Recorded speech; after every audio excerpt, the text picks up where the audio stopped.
it's probably not a lot of fun being that person. It's probably not a lot of fun being Buddha.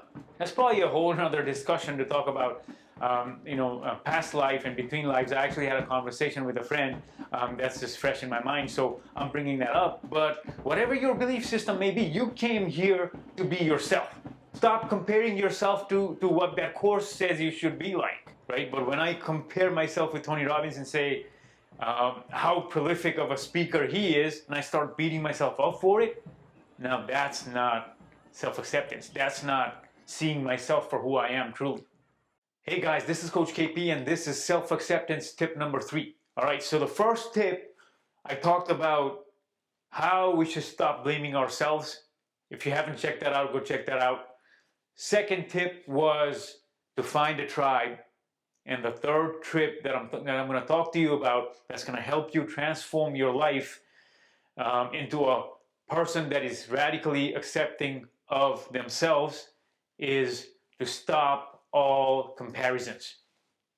All right? So one of the ways we get conditioned when we come to this world is that we often get compared to the person next door, or our cousins, or the person, the boy in the school, or somebody that appeared on the television. And that's a very common conditioning pattern amongst all parents across the world, is what I have found in my experience in talking to various people. So what the comparison then does is it then is supposed to push you to become a better person, become like your cousin, or like the person next door. And all of this is ultimately pointing to the fact that you are not good enough, right? And then what happens as we age, as we progress in our journey, we start to compare ourselves, and then we start to compare other people with other people, and then we want to be like this idealized version of someone. So by doing that, what is actually happening is that we are pedestalizing somebody that we are not meant to be, right? We are pedestalizing somebody that we are not, and we are not meant to be. That's the key here. I did not come to this planet to become like Jesus Christ. I can have him as my ideal. I can try to have Tony Robbins as my ideal, right? But when I compare myself with Tony Robbins and say how prolific of a speaker he is, and I start beating myself up for it, now that's not self-acceptance. That's not seeing myself for who I am truly, right? I'm sure so many people have so many data points of comparison these days, because the internet is filled with people that are successful in whatever we are trying to do, that we are seeing as success. And what we are failing to do by doing that is we're failing to determine what success looks like for us. What does success look like to you? We are missing the point. All right, so, and it's very easy to do that, because when you start in this journey of self-acceptance, we start reading things, and we start, having coaches, or, we look up to a guru that may be saying a certain things, or things that we really like, and then we want to be like them, right? It's kind of natural.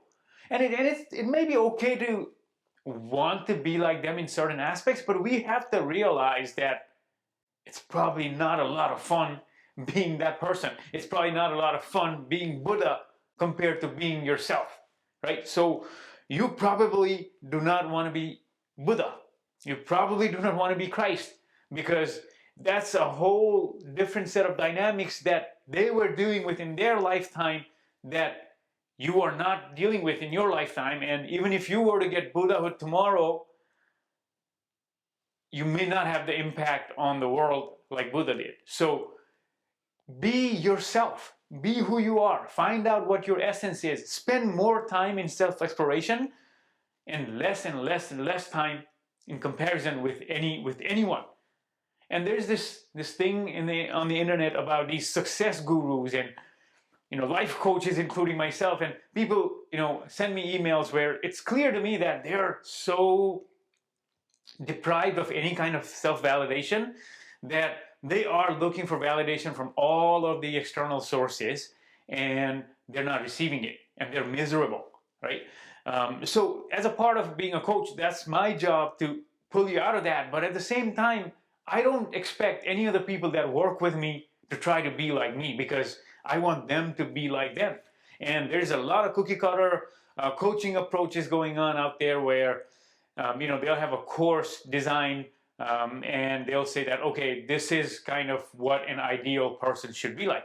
Stop comparing yourself to what that course says you should be like, right? So am I saying, by saying all of this, that you should stop growing and you should just be happy where you are?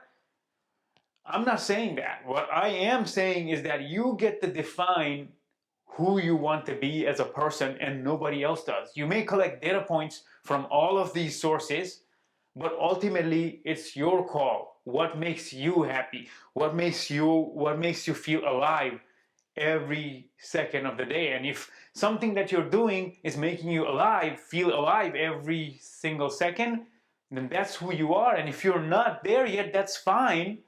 But stop comparing yourself to this other person who is ideally living their dreams, because we don't know what they're dealing with out behind the camera, outside of the books, right? We don't know how they would deal with, if they were in our body, with the situation that's around us. So we need to be compassionate to ourselves, to our journey, and we need to honor our journey to the point that we actually start feeling really good about being where we are, exactly how we are right now at this moment, because this is the most important thing that can happen to us, is learning to be who we are and be happy being who we are in this present moment.